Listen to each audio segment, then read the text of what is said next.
자, 오늘은 지난주에 이어서 기도, 특별히 오늘은 예수님이 가르쳐 주신 기도의 방법이 무엇인가에 대해서 생각해 보도록 하겠습니다.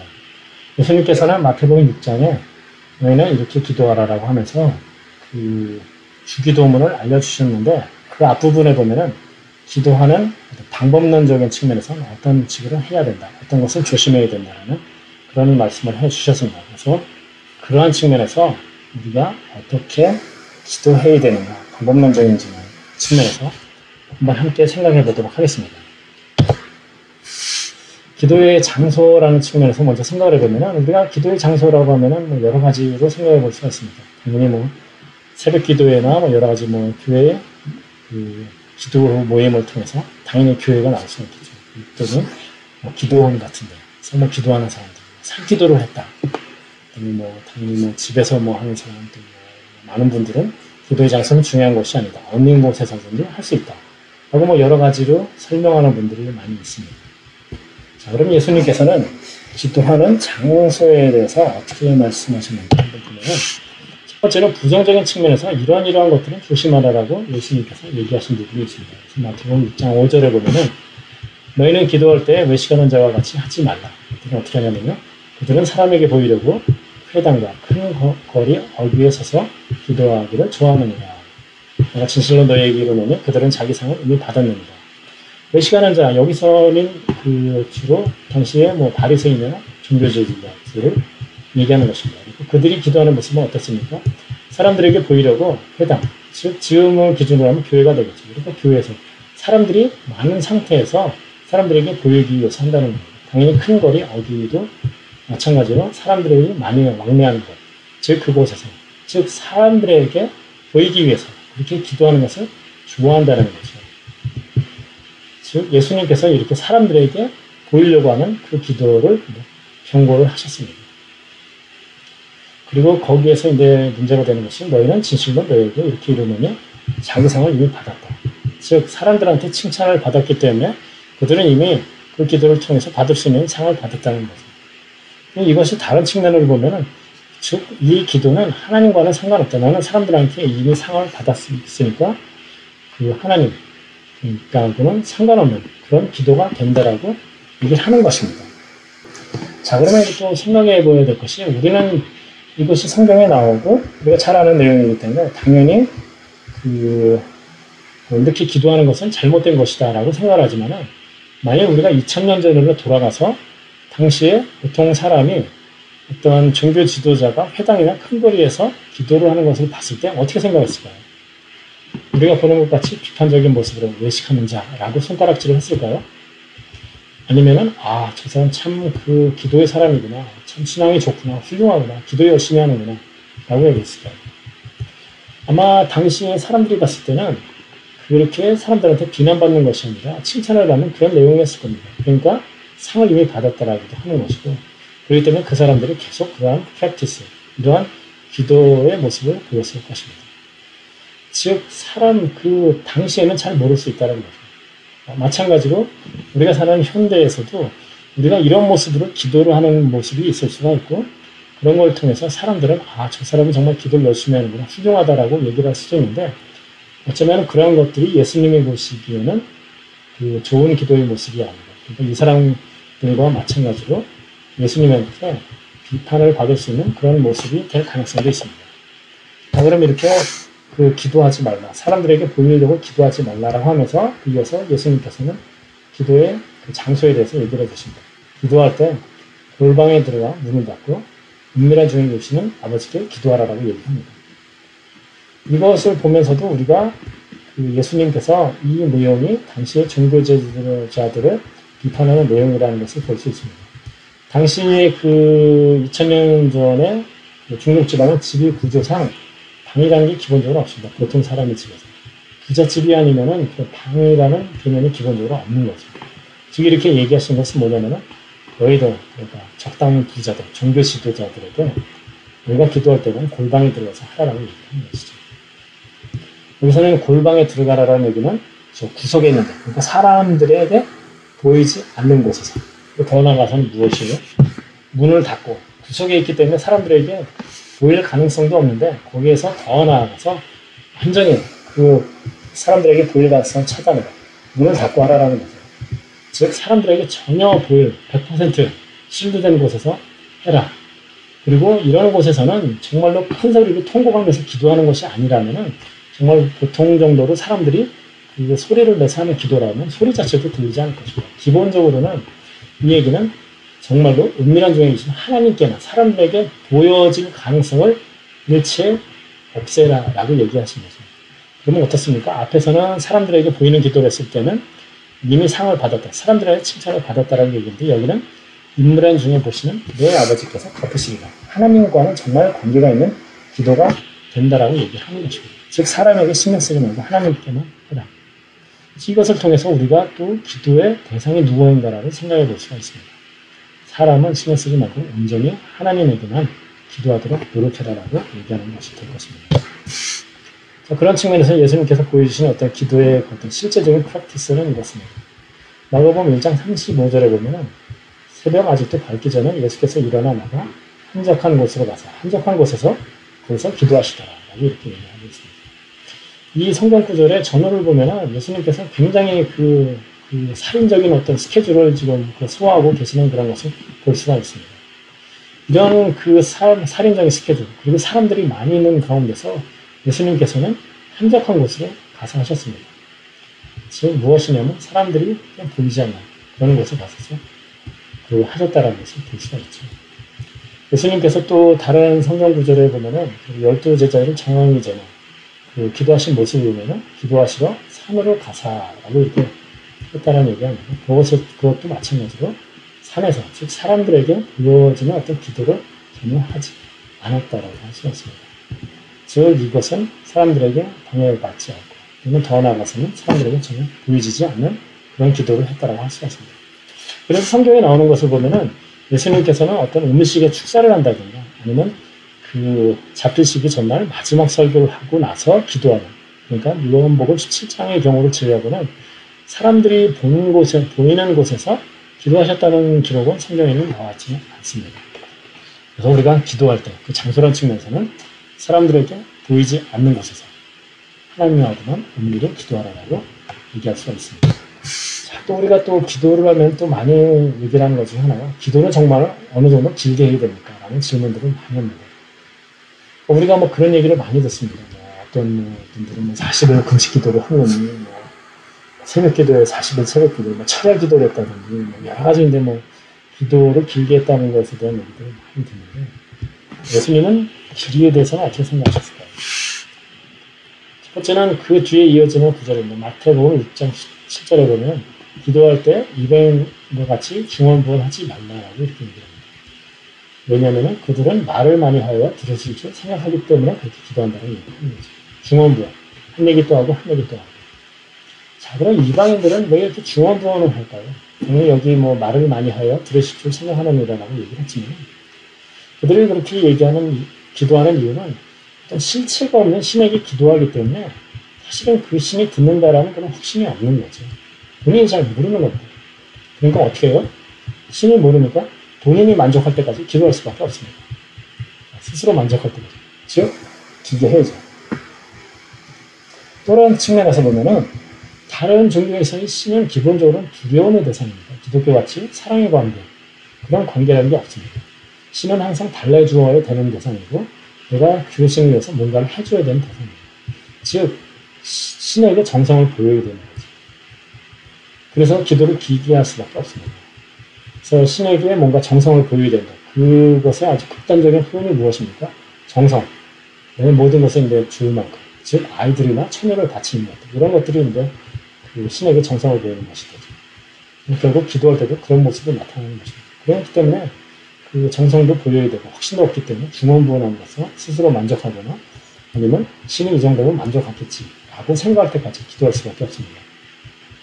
그런데 이러한 경향들이 사실 기독교 내에서도 어느 정도는 자리 잡고 있다고 생각할 수 있습니다. 여러 가지 목회자들을 통해서 좀 기도해야 된다라는 그런 얘기를 들을 수도 있고, 간증 집회라든가 아니면 어떤 간증 서적이나 이런 것을 통해서 보면은 어떤 분들은 기도 제목이 있고 어떻게 굉장히 간절히 매일 서너 시간씩 했다라든가 그런 걸 통해서 기도 응답을 받았다라는 그런 걸 통해서 봤을 때 우리는 기도는 이렇게 길게 해야 되는 거다라는 그런 것을 암암리에 느끼게 됩니다. 그렇지만 예수님께서는 여기서 중언부언을 하지 말라고 합니다.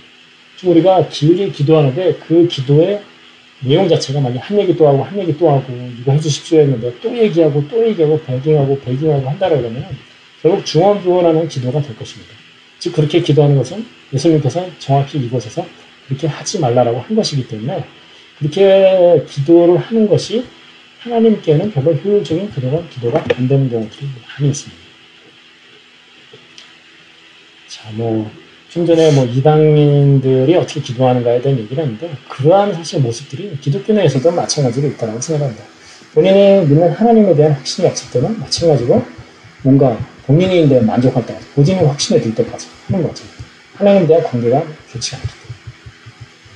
그리고 마찬가지로 하나님이 이 정도, 내가 이 정도를 했는데, 라는 측면에서 자기가 정성을 보여야 된다고 생각해서 길게 기도하는 거예요. 여러 가지 듣는 얘기, 경험을 통해서도 하는 경우도 있고. 또 다른 경우에는 이렇게 좀 길게, 중언부언까지 포함해서 길게 하는 경우에는 사람들의 눈치를 봐서 하는 경우도 있죠. 여러 사람이 모여서 기도하는 경우에는 뭔가 좀 길게 기도해야지 저 사람은 믿음도 좋구나, 정말 기도 열심히 하는구나 라는 의견을 들을 것 같아서 길게 하는 그런 경우도 있을 수가 있습니다. 그렇지만은 길이가 중요한 게 아니라, 그리고 우리가 피해야 되는 것 중에 하나는 중언부언하지 말라라는 것입니다. 그래서 길이라는 측면에서는 중언부언하지 말라. 자, 기도의 길이에 대해서 예수님께서도 비판하신 것을 보면 이런 내용이 있습니다. 요한복음 20장 47절에 이것도 마찬가지로 그들은 여기서 종교 지도자들, 바리새인과 종교 지도자들을 얘기합니다. 그들은 과부에 가서는 삼키며 외식으로 길게 기도하니, 길게 기도한다라고 얘기합니다. 어떻게 해요? 외식을 사람들에게 보이기 위해서. 우리가 길게 기도하는 것이 중언부언하거나 아니면은 사람들에게 보이기 위해서 이렇게 길게 기도한다라는 건 이건 뭐라고 나옵니까? 엄중한 심판을 받으리라고까지 얘기합니다. 물론 다른 것들도 잘못했기 때문에 포함되는 얘기지만 심판의 그 내용이 될 수도 있다라고 얘기하는 것입니다. 그래서 우리는 무작정 길게 기도해야지, 사람들에게 보이기 위해서 또는 하나님께 내가 정성을 보여야지라는 측면에서 길게 할 것이 아니라 중언부언하지 않고 정말로 우리가 교제라는 측면에서 하나님과 깊이 있는 그런 내용을 나눌 수 있는 그런 기도가 되어야 될 것입니다. 예수님이 보여주신 기도, 여러 가지 좀 전에 사람들한테 보여지는 기도를 그렇게 하신 적이 없다라고 얘기하시면 알 수가 없지만은, 마태복음 26장 40절에 보면은 베드로에게 말씀하신데, 너희가 나와 함께 한 시간도 이렇게 끼어 있을 수 없다는 거예요. 이거는 예수님이 죽으시기 전날 겟세마네 동산에서 마지막에 기도하실 때 졸고 있는 제자들에게 와서 하시는 말씀입니다. 그리고 여기서 한 시간도 깨어 있을 수 없다는 거예요.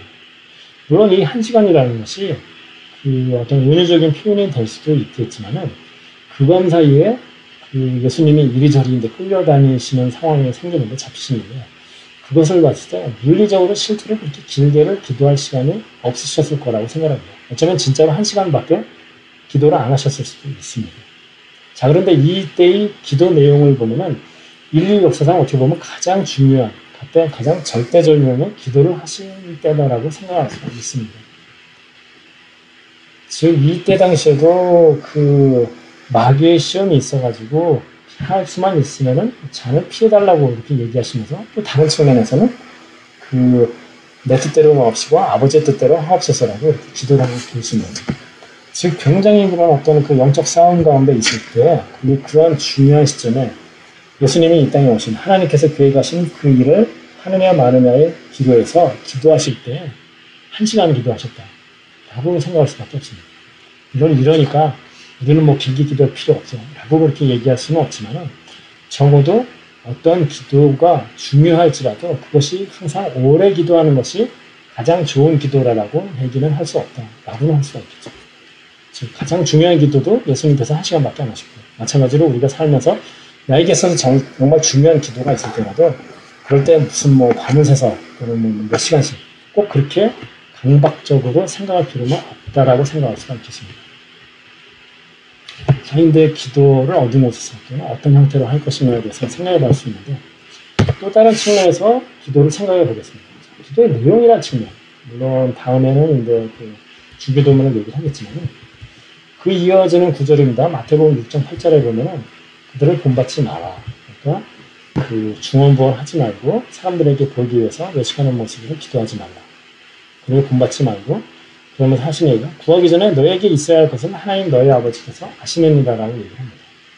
자, 구하기 전에 이미 다 아시는데 그럼 뭐하러 기도를 해야 되나요? 자, 만약 누군가가 이렇게 질문을 한다면 그 사람은 기도는 분명히 내가 필요한 것을 하나님께 구하고 그것을 받는 것이다 라고 생각을 하는 것이죠. 그렇지만은 우리는 지난주에도 생각을 해봤지만은 기도는 그렇게 뭔가를 구하는 것을 받는 것만이 아니다. 그런 기도를 할 수가 있지만 즉 하나님과의 관계, 대화라는 측면이 있다라고 얘기를 하는 거죠. 즉 이 구절을 통해서도 우리가 기도에 대한 생각이 어떻게 돼야 되는지 어떻게 바꿔야 되는지를 생각해 볼 수가 있습니다. 즉 기도에 하는 목적이 무엇인지를 알 수가 있습니다. 단순히 내가 필요한 것을 구하는 것이 아니라 하나님과의 관계, 대화를 위한 것이다라고 얘기를 하시는 것이죠. 그런 측면에서 이 다음 구절, 6장 9절부터는 그 예수님께서 주기도문을 가르쳐주고 계십니다. 자, 마태복음 6장에서 이제 7장으로 건너뛰면 이러한 말이 나옵니다. 그러니까 기도를 얘기를 할 때 어떤 그 기도 응답이라는 측면에서 많이 이제 목회자들이 그 설교하는 내용인데 구하라 그리하면 너에게 주실 것이요 찾으라 그리하면 찾아낼 것이요 두드리라 그러면 너에게 열릴 것이니 라고 얘기를 합니다. 이것을 보면 우리가 구하면 그냥 다 주실 것 같이 그렇게 얘기를 합니다. 그러면 여기서 그 구하는 것은 다 준다라고 모든 것을 다 주시나요? 알라딘의 램프처럼 구하면 바로바로 주시나요? 그렇지는 않을 것입니다. 하나님께서는 여기에 이 구절에는 이렇게 얘기했으면 이 뒤에 나오는 구절에서는 조건을 달고 계십니다. 자, 7장 8절은 뭐 비슷한 내용이랑 비슷한 내용이라 7장 9절에서 11절 이 구절들도 마찬가지로 기도의 확신에 대해서 기도 확신 그리고 응답의 확신에 대해서 얘기할 때 많이 얘기합니다. 누가 아들이 떡을 달라는데 돌을 주면 생선을 달라는데 뱀을 줄 사람이 있겠느냐. 악한 자라도 자식에게 좋은 것을 줄 줄 아는데 아버지께서는 좋은 것을 주시지 않겠느냐라는 표현을 합니다. 자, 이것도 근데 약속의 말씀인데 여기에는 어떤 이러한 응답을 좋은 것을 주신다라는 거 할 때 조건이 달려 있나요? 두 가지 조건이 있다라고 저는 봅니다. 첫 번째는 누구에게 주신다라고 얘기했나요? 아들에게라고 얘기를 합니다.